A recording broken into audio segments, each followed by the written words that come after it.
Greetings, I'm Dr. Max Gomez at the 5th International Vatican Conference, and I'm here with renowned inventor and entrepreneur Dean Kamen. Welcome, Dean. It's good to be here. Thank you, thank you. So, as you well know, at many of these conferences that we all attend, tend to be siloed, for lack of a better term. They're focused on a particular organ or disease or something. What's your take on the value of having this kind of interdisciplinary conference where people are coming in from so many disparate fields? I think the silo has an advantage when you're off doing deep research, trying to push us to a new understanding of some real subtle piece of nature.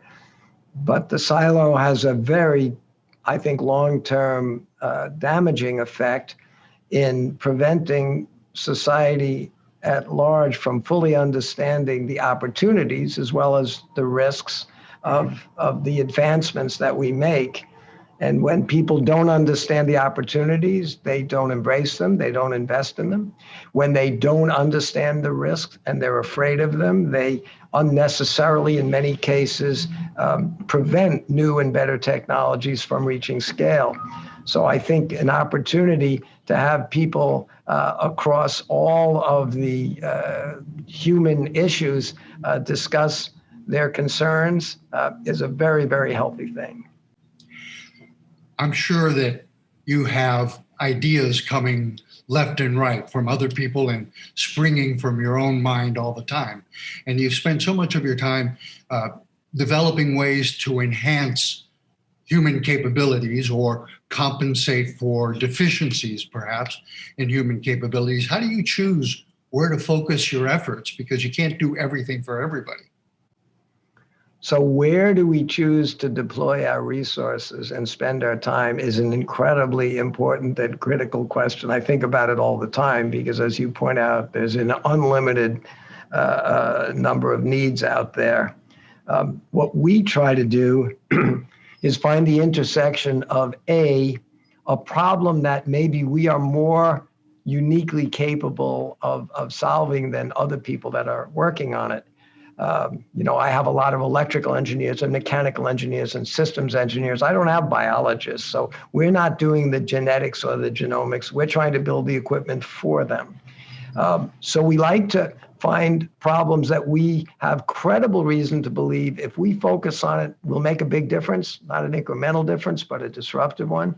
Secondly, we then look at what that problem is in terms of how many people are affected by it. And if it's such a rare condition that we could spend an enormous amount of time and effort and not have much of a positive impact on too many people, we'd probably say we're better off trying to focus on something that might really impact a lot of people. That doesn't always work because if you look at the dynamic range of the things we work on, let's build a miniature vapor compression distiller so that we can supply clean water to billions of people because it's an incredible health problem, particularly to kids around the world that don't have access to clean water. Let's give them clean water. On the other hand, we're building replacement prosthetic limbs, for instance, for veterans that gave up a limb for this country. Fortunately, that's a tiny population of people. But if you're one of them, you deserve all that we can possibly do to restore to you what you gave up for your country. So we work on some of these very difficult to do cutting edge technologies like smart prosthetic limbs.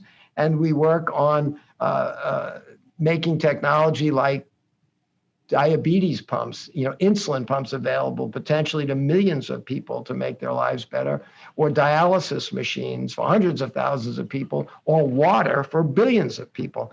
There's no shortage of problems. We have to carefully pick what we're going to work on, and it's always an interesting discussion. In some ways, technology that affects such a vast number of people gets diluted in a way, as opposed to these technologies that can truly be life-changing for that one individual, such as prosthetic limbs, iBots, and so forth. That's a sad truth. I wish we had an infinite amount of resources and an infinite amount of time to deal with all of these problems, but we do the best we can. Don't we all? Dean Kamen, thank you so much for your insights and your time today. We really appreciate it. Thank you very much. Good luck. Be safe.